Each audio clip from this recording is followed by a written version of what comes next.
history. In our history.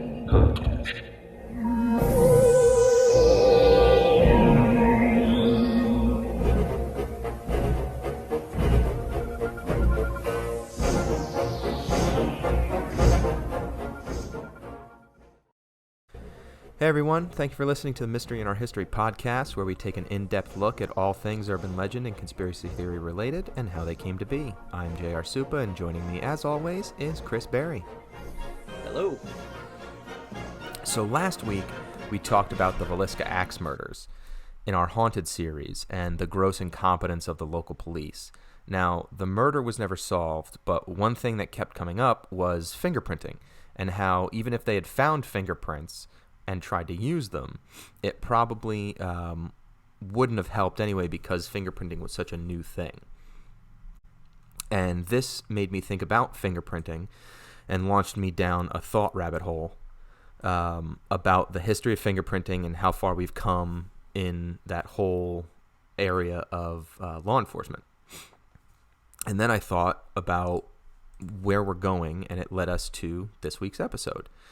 And so this week's episode is going to be just a little bit different compared to the episodes we've done so far, because we're still going to be discussing a conspiracy theory, but this episode is going to have a little more speculation, mystery, and a little less of the evidence or the history, because this week's episode is we're going to cover databases and conspiracy theories about the database. So let's dive right in. Now, first, obviously, we have to do the history of the database. Unfortunately, it is not interesting. It's a little slow here, but it's neat to know stuff. Exactly. Like, you have to understand where it came from, where it's gone, and etc. So, for those of you who do not know, a database management system allows a person to organize, store, and retrieve data from a computer. It is a way of communicating with a computer's stored memory. In the very early years of computers, punch cards were used for input, output, and some data storage. Punch cards offered a fast way to enter data and then retrieve it. Herman Hollerith is given credit for adapting the punch cards used for weaving looms to act as the memory of a mechanical tabulating machine in 1890. So that's how far back this goes. And much later, the database was brought about. It's crazy, too, because, like, there's still, obviously, punch cards are still a thing, but now they're just, like, way, way, way more advanced. They got, like, they'll track what jobs you're doing. Mm-hmm. They'll just track where you are with your GPS on your phone, that kind of stuff. It's crazy to think, nuts. Like, there's a tabulating machine back in 1890, but if you remember when we talked about ancient aliens, there's technically like a 2,000-year-old computer. Yeah. You know what I mean? So, like, it's just wild. Now, that's a totally different topic. It might not have been man-made, but it's just crazy to think about. Like, we think about computers because they're an everyday occurrence, but in the 50s, they took up an entire, like, room or floor of a building, or you know what I mean? So, databases have played a very important part in the recent evolution of computers. The first computer programs were developed in the early 50s and focused almost completely on coding languages and algorithms. At the time, computers were basically giant calculators, and data, like names, phone numbers, etc., were considered the leftovers of processing information. Computers were just starting to become commercially available, and when business people started using them for real-world purposes, this leftover data suddenly became important. So it was funny, doing research on this episode, I was looking up basically the UNIVAC or the ERA 1101, and if you look that up on Google, you'll just see the sheer size of these Goliaths. Oh, yeah. And these were the biggest computers available in the 1950s, and the funny thing is the storage of the data storage was 48 kilobytes, and that was considered amazing at the time. I know. So it's just like a computer that's taken an entire room with 48 kilobytes of storage. But now we have, right, phones in our pockets. Mine has 32 gigs, and I know that's low. This episode alone, when I edit it and upload it, is going to be at least 4 gigs. Yeah. Like, think about Yep. that. That's one video is what, 4,000 Yeah, times and the and size. that's all on a tiny chip, and back then these were reel to reel tapes going back and forth. All the data was just on these tapes. Yeah. It's just wild. So, enter the database management systems, or DBMS. Database, as we said, is a collection of information. It can be organized so that the system can access and pull specific information.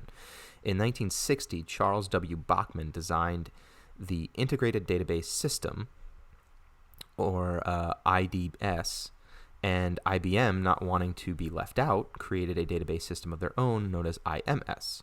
Both database systems are described as the forerunners of navigational databases.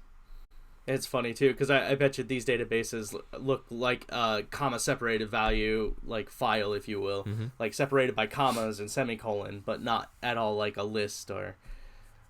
So it's just like I think like it was a data dump. Yeah, essentially. Have you ever used what is it? Microsoft Access. I don't think I have actually.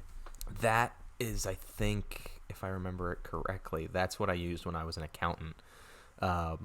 It was like that in Excel. So you create the database in Access, and then Excel like connects to it, so you can just pull stuff out. It's just a giant dumping ground, so that you can like create formulas for it.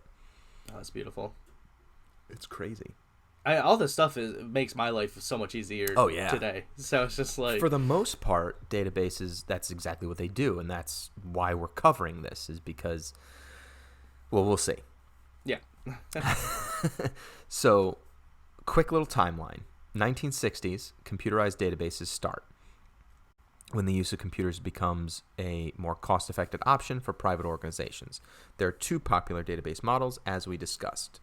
A database system that provided a commercial success were the Sabre system, and that was used by IBM to help American Airlines manage its reservation systems. So that's kind of like where this all came about and started. Yeah. And that makes sense. Yeah. Because at some point, I mean, the cost of the computer database system is going to pay for itself, and versus the continued wages of some employee tracking it. Oh, yeah. And I always feel bad for saying stuff like that, but I mean, as we've seen going forward, when one job dies, usually there's a demand for some other job or Right. Well, and that's kind of the something thing, else is goes along. like, not to say that jobs aren't being lost, and it's terrible when like somebody's job gets replaced by an automation of some kind. Right. But for every piece of machinery that replaces a human, the job of maintaining that machinery is then created. Exactly.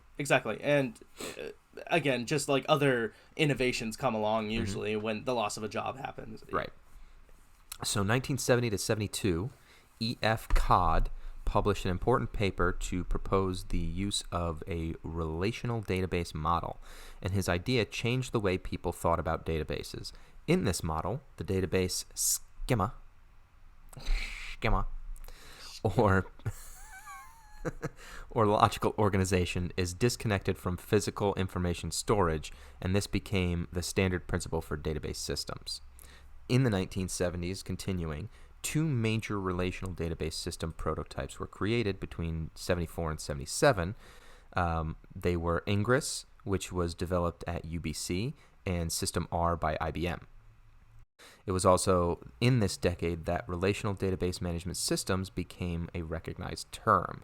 And for everyone else besides myself and Chris that had absolutely no idea what I just said, you're not alone, but it's important. Oh yeah, and even me, like, again, I'm not the most tech savvy person, but I'm also not illiterate when it comes to this stuff. But that's all just sounds like hogwash to me. In a nutshell, two companies really, really, really helped move the database along and automate stuff. Working together, you get further when you work together, Yep. people. That's just a lesson. In 76, a new model called entity relationship was proposed, and it made it possible for designers to focus on data application instead of logical table structure. Yay. In the 1980s, SQL, or structured query language, became the standard, and I think Chris is kind of falling into Yeah. Yeah, it sounds a little bit more familiar, but falling into a haze. All right, I promise I'm going to plow through the rest of this. Relational database systems became a commercial success as the rapid increase in computer sales boosted the database market. And this caused a major decline in the popularity of network and hierarchical database models. In the early 90s, after a database industry shakeout, most of the surviving companies sold complex database products at high prices. Around this time, new client tools for application development were released, and these included Oracle Developer, Power Builder, VB, and others. And that might sound a little more current to anybody who might be listening to this, because most of the people that are listening to this were not born or living in the 70s. Right. Chris, do you recognize some of those at least? I recognize Oracle, and that's about it. I just know it was one of the competitors when I was a telemarketer to fight. I mean, I use Excel almost daily at work, and it's just it all just makes life a lot easier. That's the extent of where I'm using. So in the mid 90s, we get the internet, right? Mm-hmm. Which led to exponential growth of the database industry, and average desktop users began to use client-server database systems to access computer systems that contained legacy data. Yeah. I remember AOL was a big one there, and I remember AOL was collecting and selling your info for the longest time. Absolutely. And I just remember my pops, he hated AOL to just because of that. Yeah. And as a kid, you don't see any of that stuff, and I was young when AOL came out. You see instant messenger, that's it. Yeah. I want the chat rooms, I want the games, I want all that good stuff. But thankfully, early 90s, Yahoo filled that void for me. So Yep. Well, so in the late 90s, increased investment in online business resulted in a rise in demand for internet database connectors, such as front page, active server pages, Java servlets, Dreamweaver, Cold Fusion Enterprise, Java Beans, and Oracle Developer 2000. A bunch of other systems brought open source solutions to the internet. With the increased use of point-of-sale technology, online transaction processing and online analytic processing began to come of age. So when I was doing research on this, when I saw Dreamweaver in there, I just laughed and was just like, does anyone actually use Dreamweaver anymore? Because I learned how to use it. I read this way back then. The only thing I could think of was the song. Okay, yeah, I learned how to use it in high school, Really? like a very early version, yeah. And it was pretty cool, and I was just like, I don't think it's around anymore. It was made by Macro Media, I remember. But I did a quick search, and it's actually in the Adobe suite now. So I'm guessing Adobe bought it out, and it's still a tool that people use. The only thing I remember from the computers I had at school is Oregon Trail, Mm-hmm. The Busy World of Richard Scarry. Okay. The little worm in the apple. There was like a game that we played with that. And Where in the World is Carmen Sandiego? I was more of a word and number munchers guy, so eat all those nouns up, Oh, so let's jump to the 2000s. Although the internet industry experienced a decline in the early 2000s, database applications continue to grow. New interactive applications are developed for PDAs. Remember PDAs? Yeah. Jesus. Wait, PDAs. PDAs, they're like the little pocket. They were. Oh my god. Yeah. Yeah, it was like the iPad before the iPad. Uh-huh. You had the little pencil and everything. Yep, it was my like god. a I actually beeper and a forgot cell about phone that. combined into that's what it became. It was the PDAs. Yeah. Oh my god, I actually did forget. Yeah. Well, new interactive applications were developed for PDAs, point-of-sale transactions, and consolidation of vendors. Presently, the three leading database companies in the Western world are Microsoft, IBM, and Oracle. And I thought you were talking about PDFs for a second. Yeah, You're like, no. remember PDFs? It's just like, I remember PDFs. Yep, Like, not public displays of affection, No, those stupid little things with the pencil. God, PDAs, Jesus. That's a blast. That's like a blast from the past. I like actually forgot about those. It's because they were like laser around for a discs, year. PDAs and laser Yes. discs are in the Yes. same category.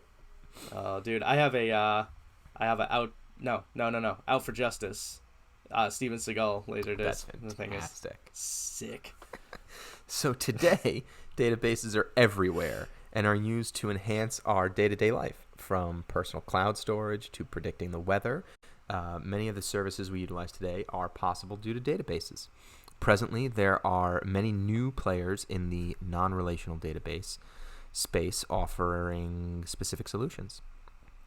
Some of the current relational databases include giants such as Oracle, MySQL, and DB2, but there are also new trends emerging that focus on making powerful technology accessible to everyone. QuickBase is an online database platform built on a relational database, which gives users any skill level the ability to create custom applications using the power of a relational database, but with the simplicity of a point-and-click user interface. And there are also CRMs, or customer relationship management databases, used by real estate agents, moving companies, essentially anyone who needs to keep their clientele in one location, that allow the user to more easily navigate their contacts and continue to stay in touch with the people they have as clients, potential clients, and past clients.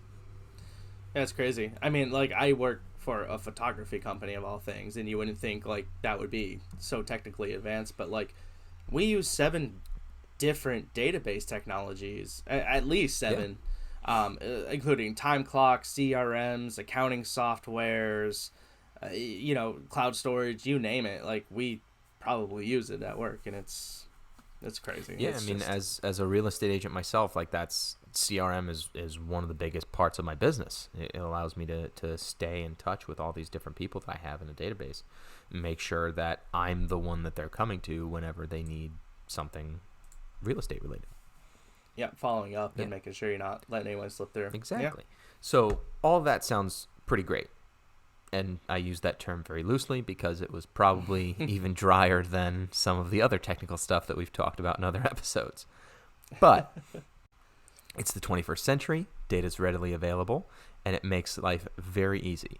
But we've left out some aspects of the database that, although very helpful in some instances, raise very troubling questions. One being fingerprinting.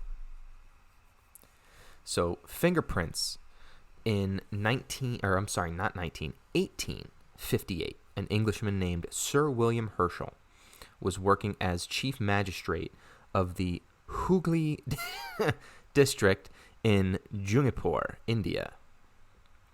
All of those words, I probably pronounced incorrectly. But anyway, in order to reduce fraud, he had the residents record their fingerprint when signing business documents. A few years later, Scottish doctor Henry Folds was working in Japan when he discovered fingerprints left by artists on ancient pieces of clay. This finding inspired him to begin investigating fingerprints, and in 1880, Folds wrote to his cousin, the famed naturalist Charles Darwin, and asked for help with developing a fingerprint classification system. Darwin said, "Go fuck yourself," and forwarded the letter to his cousin, Sir Francis Galton. No, man, I don't know. It just sounds like Darwin had enough shit full on his plate. It's Yeah, like, so that whole evolution thing that I'm trying to develop, waste somebody else's time. Right, exactly. I already have my own crazy project, and you're doing swirls on fingers? No. Seriously, I'm trying to disprove that Jesus rode a raptor, which happened, but, whatever. There's fossils that prove it. Exactly. It's so stupid. Don't look for that source. We're not deep diving into that. Not today, anyway, because the flat earthers and the creationists that believe Jesus and dinosaurs were around at the same time. Is it creationist? I don't remember. I honestly don't know, because they don't deserve the time of day because they're idiots. But if we ever do an episode on them, it's just going to be to mock them. So, moving on. Galton was a eugenist who collected measurements on people around the world to determine how traits were inherited from one generation to the next. This family is like overachievers, by the way. Mm-hmm. He began collecting fingerprints and eventually gathered some 8,000 different samples to analyze. In 1892, he published a book called Fingerprints, in which he outlined a fingerprint classification system, which is the first to ever exist. The system was based on patterns of arches, loops, and whorls, all technical terms.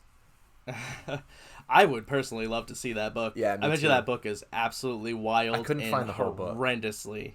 No, I bet it's horrendously inaccurate. But that's the funny thing. Like in 1892, like that's as accurate as it was. Yep. And just 100 years of advancement, over 100 years of advancement. We just got that much better at figuring it out. I just love looking at stuff like that from the past. It's just it's really that's what they knew, and that's what they ran with. But the crazy thing is that without that, we don't progress. Right. Exactly. We just stay where we were. Right. Yeah. So, speaking of progressing, Sir Edward Henry comes along. And Sir Henry was the commissioner of the Metropolitan Police of London. He soon became interested in using fingerprints to nab the criminals. And that's where it starts. In 1896, he added to Galton's technique, creating his own classification system based on the direction of flow, pattern, and other characteristics of the friction ridges in fingerprints. Examiners would turn these characteristics into equations and classifications that could distinguish one person's print from another's. The Henry classification system replaced the previous system as a primary method of fingerprint classification throughout most of the world. It's impressive. He's just uprooting that whole other system and being like, no, mine's the one. No, so mine does something. As Darwin said to his cousin, "Go fuck yourself," so did Sir Henry say to the previous classification system. So everyone just wiping on that poor guy. I know. So the Henry system finally enabled law enforcement officials to classify and identify individual fingerprints, which is great. Mm-hmm. Unfortunately, the system was very cumbersome. When fingerprints came in, the detectives would have to compare them manually with the fingerprints on file for a specific criminal, that is, if the person even had a record. The process would take hours or even days and didn't always produce a match. And by the 1970s, computers were in existence, so we jump 70 years, right? Mm-hmm. Computers are now in existence. And the FBI knew it had to automate the process of classifying, searching, and matching fingerprints. So for 70 years, this is how they analyzed fingerprints, which is why in the Villisca Axe murderers, those friggin' morons over at the Villisca local police department had no shot, even if they did get fingerprints, even if they didn't let the friggin' crime scene get utterly contaminated by over 100 people. Yeah, because I mean, what would you compare it against at that point? So the Japanese National Police Agency actually paved the way for this automation, which is interesting. They established the first electronic fingerprint matching system in the 80s. Their automated fingerprint identification system, or AFIS, which if you've ever seen an episode of NCIS, it's all they ever talk about. It's Bolo and AFIS. Did you run the fingerprints through AFIS? Yeah, just put out a Bolo. Just two top contenders. Exactly. So eventually, AFIS enabled law enforcement officials around the world to cross-check and a print with millions of fingerprint records almost instantaneously. Dude, I bet that was a relief when that came into play. Like, everyone was relieved. There's no more being like, oh, hey, can you send down these fingerprints from Miami to where we are? I got to sit here and put the two papers next to each other and compare them. And, God, can you imagine comparing two actual, paper fingerprints, side by side? The room for error must be astronomical. Well, I mean, but the room for error is just as astronomical. And this is, devil's advocate, right? So, mm-hmm. Great, now you find a fingerprint at a crime scene. And it belongs to somebody who's in AFIS. It doesn't necessarily mean that person's guilty. Right. But when this first came out, it was like, we got you. We got your fingerprints. Yep. You know what I mean? You're done for. Right. It's like, we got your fingerprints at the scene. explain yourself. And, you know, it was like what you were saying last week with the John Mulaney thing. Blood, gross, clean that up. Now back to my hunch. It's the same thing now with now it's like this with fingerprinting now, right? So like that's the trend that you saw in the beginning is, and it's not with everybody. There are plenty of amazing police officers out there. There are plenty of amazing detectives out there. There are super cops that have solved some of the most difficult and horrendous crimes on the planet. But the select few that have a badge and a gun that probably shouldn't see this and go, hey, I got your fingerprints. My work is done. Right? It's like it's making their life easier and they're not doing due diligence. So that was something that was a problem when it first came out. But APHIS collects digital fingerprints with sensors. Sorry, getting back on topic. Computer software then looks for patterns and minutia points based on Sir Edward Henry's system to find the best match in its database. Back to the algorithm. Correct.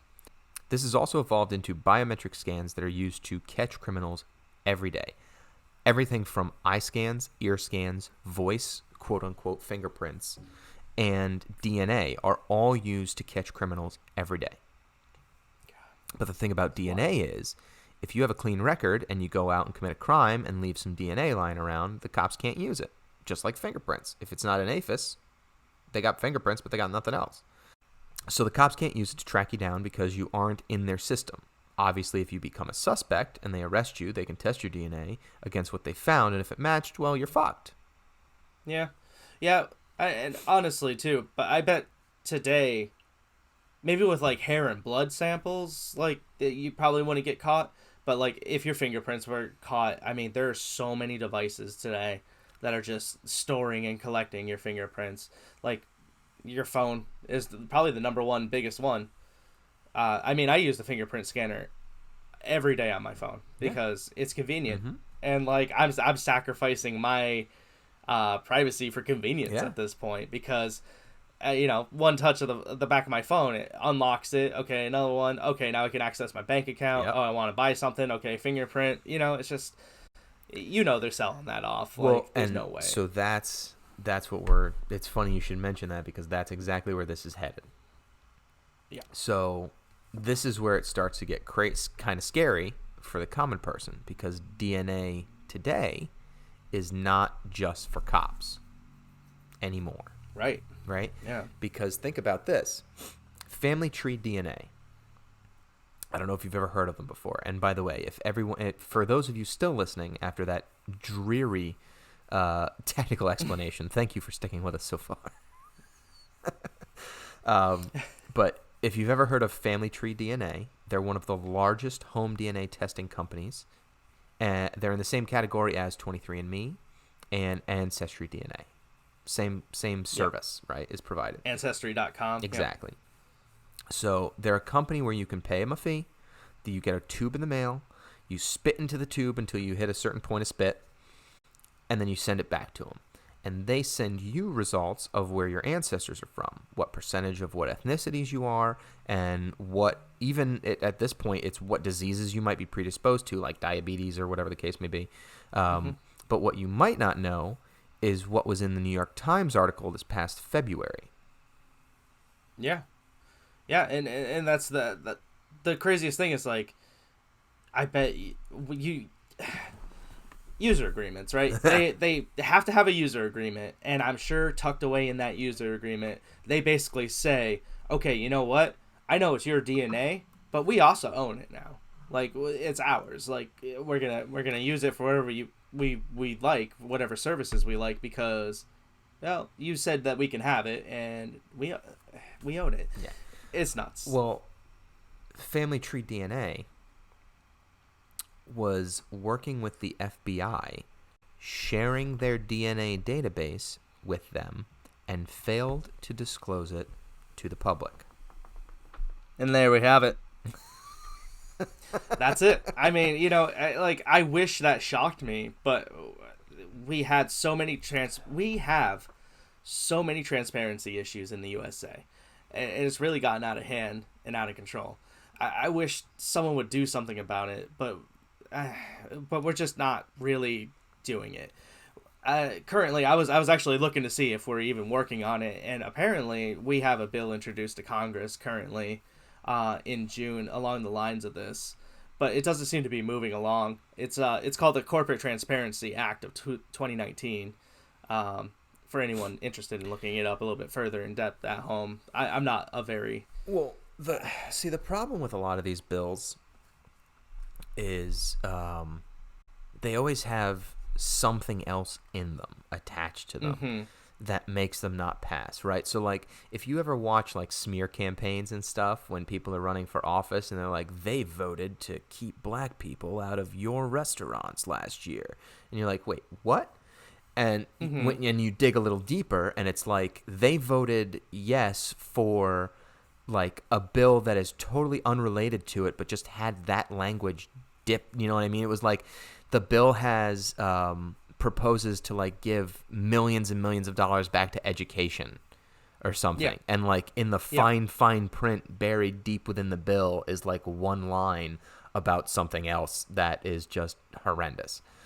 Always, or just like a package deal. Yeah. Like you can't get one without you the have other. to get everything. Right, and obviously like crazy. my example is on the extreme side, but that's the problem, is there's probably something in this bill that is so horrendous that people are going to be like, yeah, that'd be great, but F that noise. Yeah. You know what I mean? Yep. So, but what does it mean for you, the listener, the lay person? Well, it means that even if you have never committed a crime, your DNA is probably in a law enforcement database of some kind if you've used one of these services. And what happens if you go someplace and maybe leave a cup with your DNA on it, and then someone else comes in and commits a crime after you've left, right? But the only evidence is that cup you left in the trash, and now the cops grab the cup, pull the DNA, and because of your family tree or 23andMe or whatever, your DNA comes up as a match. And all of a sudden, you're suspect number one on a case that you were never even around for. AKA bullshit. Right. And here's where the conspiracy theories start. And here's where our zero amount of evidence begins. It's all claims. Exactly. Now, it's all alleged.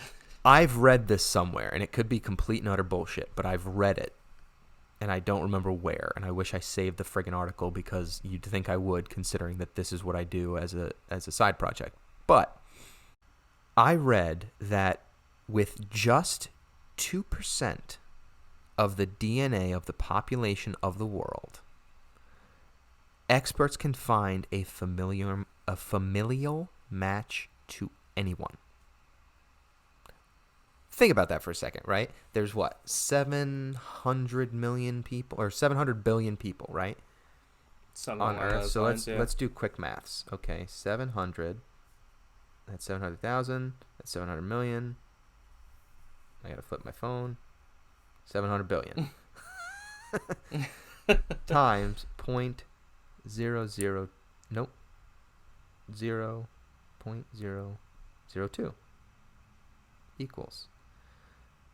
So if they get 1,400,000,000 people in the entire world to do ancestry, like from all of this, all these different services, if they could get that many people to do it, you would have a familial match to anybody. It's insane. It's just so. And I mean, I might have hit zero too many times. I don't know. You need the room for error is huge. Right, you only need 2%. Is my point of the population. Yeah. If this is true, that's crazy. Yeah. Now, my question is this going to lead to a reverse effect of the Innocence Project? Right. For those of you that don't know, the Innocence Project are people that look into cases of convicted felons who were convicted and put in jail before DNA was really a mainstream form of investigation. Relook at the evidence and see if there's a way to prove that the person that was convicted was wrongly convicted. So my question is this going to be, now that like your DNA is on file everywhere, is it going to reverse that where the DNA evidence is so overwhelming that people are just convicted even though they didn't actually commit the crime, as opposed to the evidence said they did it but the DNA said they didn't? It's like a reverse. Right. Now, I've watched enough forensic files to know that it does happen. It does happen from time to time. The DNA evidence will come to light and exonerate someone else. However, a short answer is just going to be no, because it doesn't work like that. They're not looking to our system's broken. They're not looking to exonerate people. They're looking to lock people up. But that's my point. If anything, they're going to flip it the other way. No, but that's my point. It's a reverse of the Innocence Project. It's right. It's they're looking for, oh, we have your DNA. Doesn't matter if you actually committed the crime. We have DNA. As opposed to the Innocence Project was you didn't have DNA. Now you have DNA, and it proves that this guy that you originally locked up isn't there. Now it's going to be, we have your DNA. Who cares about the evidence? Fuck you. Go to jail. Yeah. Well, again, that's essentially what Forensic Files is. Yeah. If you ever watch it, it's just this was an unsolved crime back in the 60s. Now that we have DNA testing and matching, we found the guy. Right. And go figure, he's already in jail or whatever. It's just, yeah. So, but the other crazy part is that this whole thing, right? It evolves constantly. It's ever changing. So, facial recognition is fast becoming the newest technology to be delivered to the masses. You have Ring, Google Nest, and Apple all utilizing facial recognition in their devices, right? You were just saying you use your fingerprint to unlock your phone. I use my face. Yeah. I look at my wild. phone and it unlocks. And if you look at my phone, it won't unlock. That's wild. I read somewhere that Bernie Sanders was one of the first politicians to actually publicly go against facial recognition, and it seems to be getting some sort of traction as well. I love Bernie. So we'll see. I mean, I did until he just buckles under pressure. So until someone tells him to stop, he'll keep going with it, I'm sure. I digress. It's just one of those things where I feel like we're it not is a political something. podcast. Yeah. I just feel like it's something that we don't really need to move forward with, facial recognition, especially against our wishes. You know what I mean? It's not something that should be right. Well, but think about this, right? So here's the justifications. Apple uses it to unlock your phone, right? They're saying it's more secure because no one has your face but you. Yep. Google Nest has a new hub that sits in your home, and it constantly scans the room for faces so that it can optimize its features for whomever is in the room. Whoever is in the room.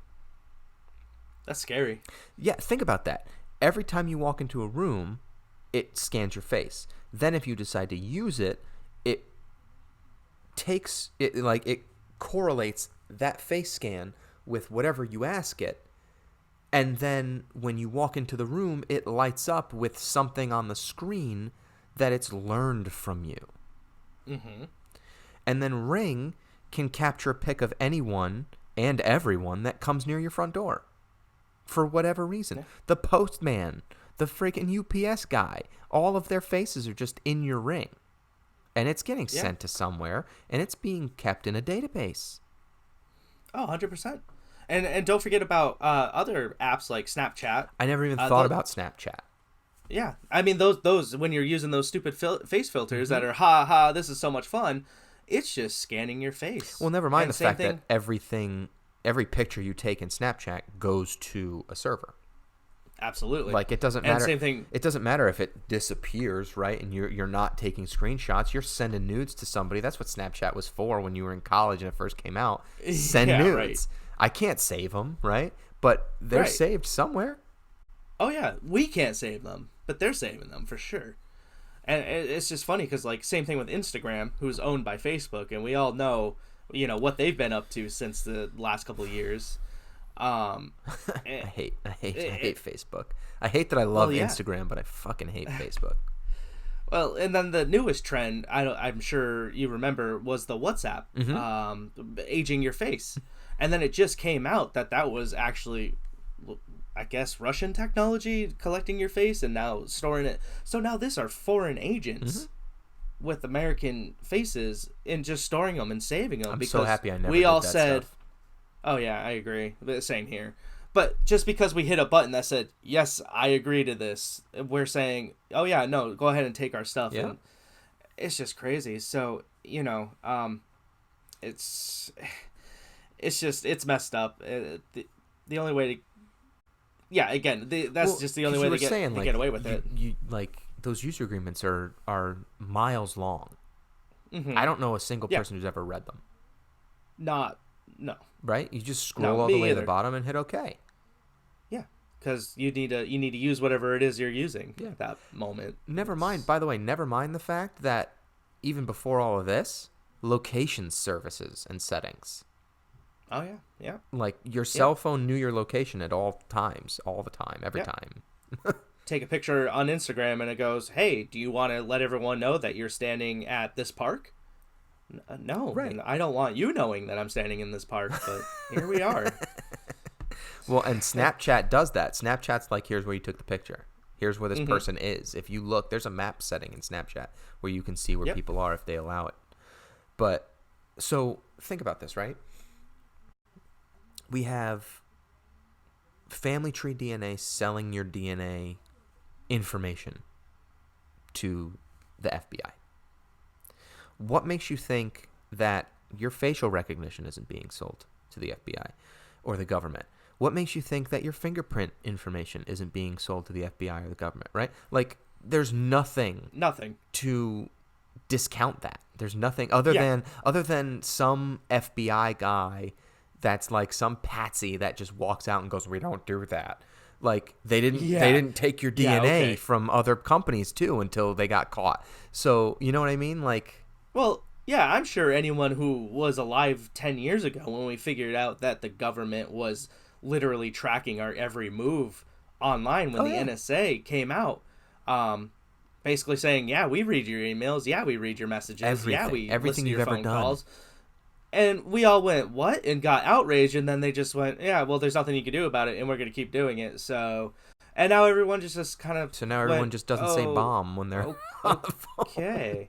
Yeah, well, and that's the thing, is become the new accepted reality. Yeah. And that's scary. It's crazy. So, but here's the speculation that I thought of as I was going through this, right? What if the government is behind all of this tech to begin with? Because the government in and of itself has to be on the forefront of technological advances, right? Like that's their Yeah. job because Right. of everything from military to medicine to everything. The government needs to be one step ahead of everyone else. So, what if the government came out and we're like, well, we have DNA testing. What's the easiest way to get as much DNA as humanly possible? We let people pay $50 and we tell them where they're from and they send us their DNA. We analyze Yeah. it for them. We give them the results and now it's on file. Yeah. And like the thing is too is like maybe not in the beginning this was how it worked, but I'm sure that they strong armed their way into it somehow. And by strong arm I just mean money. Yeah, yeah. Everyone has a price basically. Is, Well, when is you what I'm when finding you're out. in charge of printing the money, it's kind of easy to do it. Right. And so okay, I forget what the project was called, but basically, God, it was like 10, 15 years ago. The government was making its own private Facebook catalog for humans for them to use. They were cataloging people. That's crazy. Yeah, isn't it nuts? And I mean, this is pretty much a proven thing. Congress found that to be unconstitutional, obviously, and shut it down. Gee willikers, Yeah. you think? But here's the kicker: is immediately after that, Facebook got a ton of funding, mysteriously, and now has a website that you join willingly, and now, basically. basically everyone is willingly making their own human catalog on Facebook. Yeah. And I just think it's too much of a coincidence to be like, oh yeah, no, that got shut down, and Facebook's not like that. I mean, you can't prove the connection between the two. But also, like, are you a government level hacker or coder? Right. You know what I mean? Like, right, and they're in hot water right now. We already know that they're sharing their data with the government. So like everyone is that's sharing pretty their chill data with the government because the government's throwing money at them and giving them tax breaks.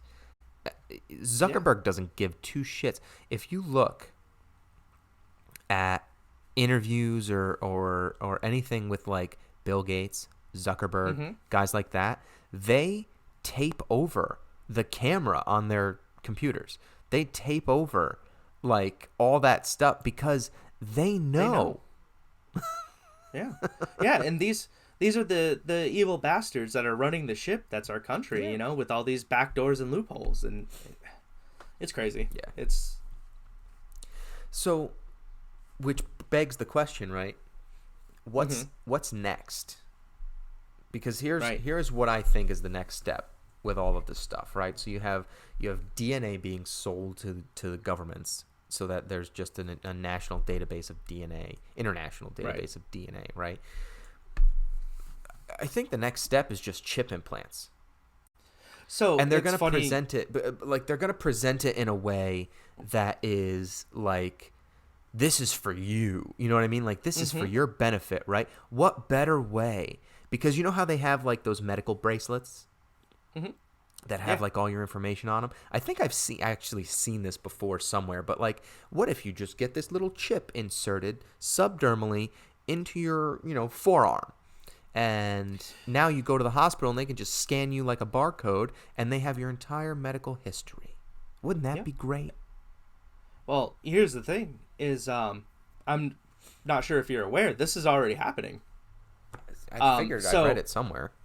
They put the chip right here in your hand between the thumb and the index finger.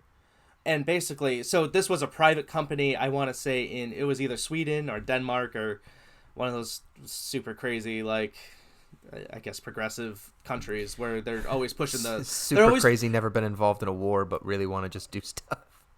Yeah, always pushing the envelope, trying to advance things, and like I can appreciate that. But basically, this was a private company that was saying, okay, here's the deal. We're gonna put this implant in you. It's gonna hold this information. You're gonna punch in by running your hand under this scanner. I don't remember what else was really happening with this chip, but I just remember it was like RFID.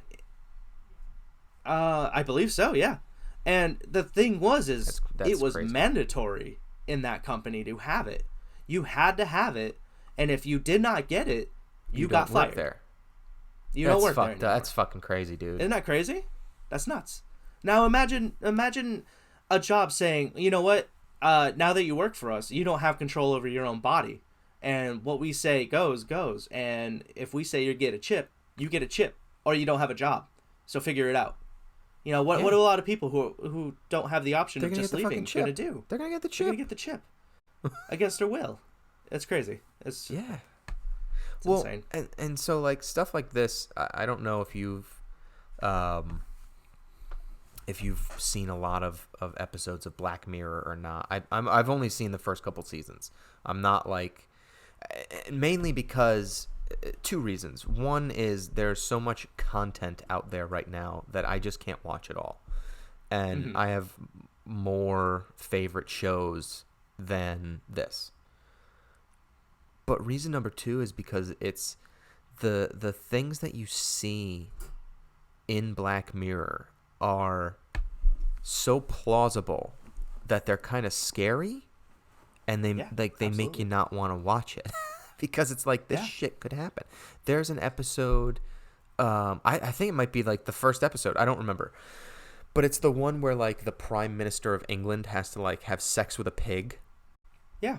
Yeah, that is the first episode. Yeah. Or the girl's going to die, right? They kidnapped either his daughter or somebody of importance.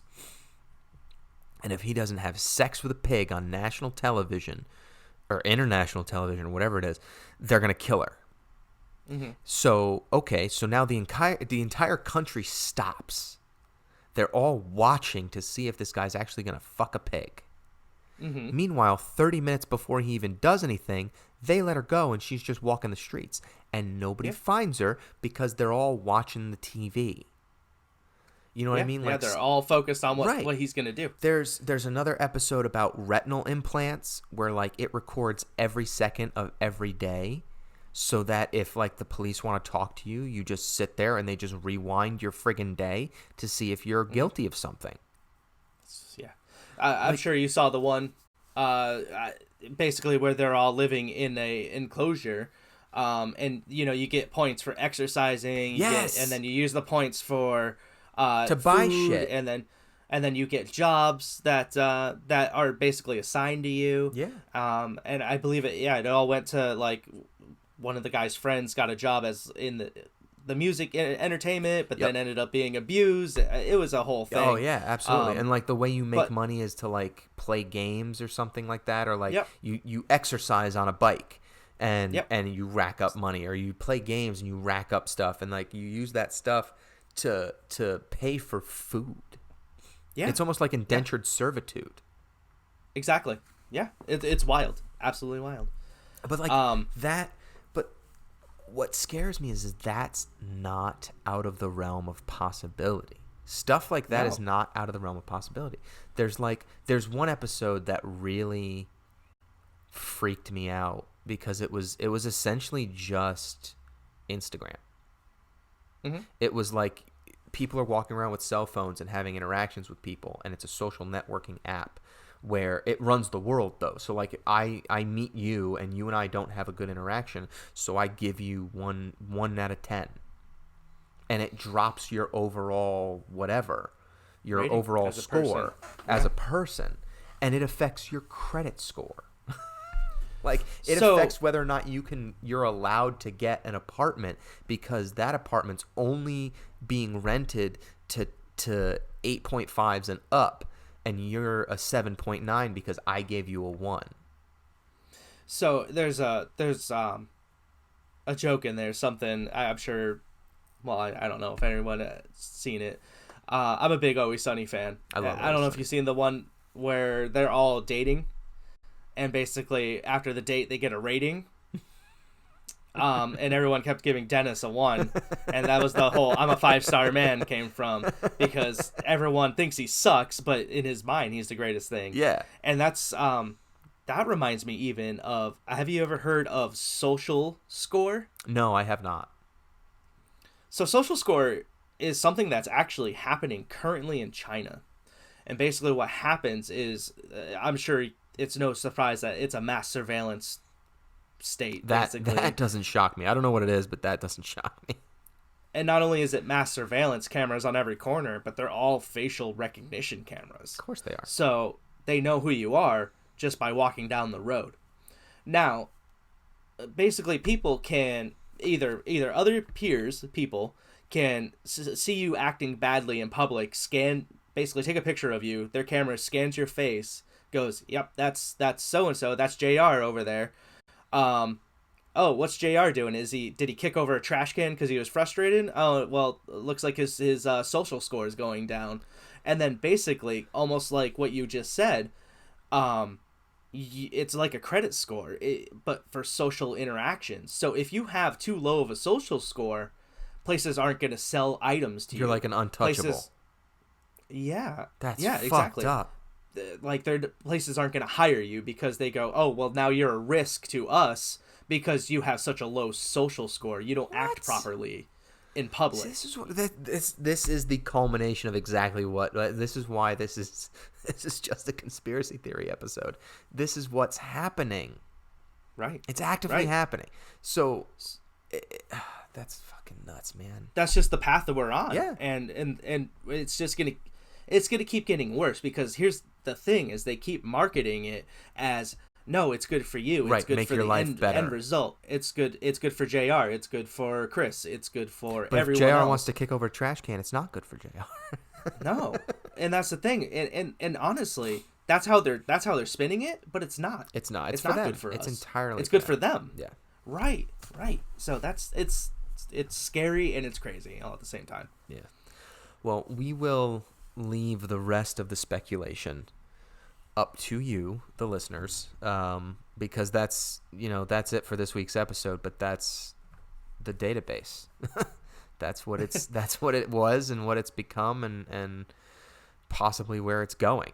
It's gonna keep collecting. Yeah. Yeah. I mean, globalization is great, but the abuse of it is not. Right. But as always, if you have any urban legends or conspiracy theories that you would like us to cover, please feel free to email us at the number 4guysmedianetwork@gmail.com. Please make sure to subscribe and rate us on iTunes. Click the like and subscribe icons on YouTube on the 4 Guys Media Network page, or check us out on SoundCloud by searching MIOH Pod, all one word. Thanks for listening, and we will see you next time on the Mystery in Our History podcast. Bye. See ya.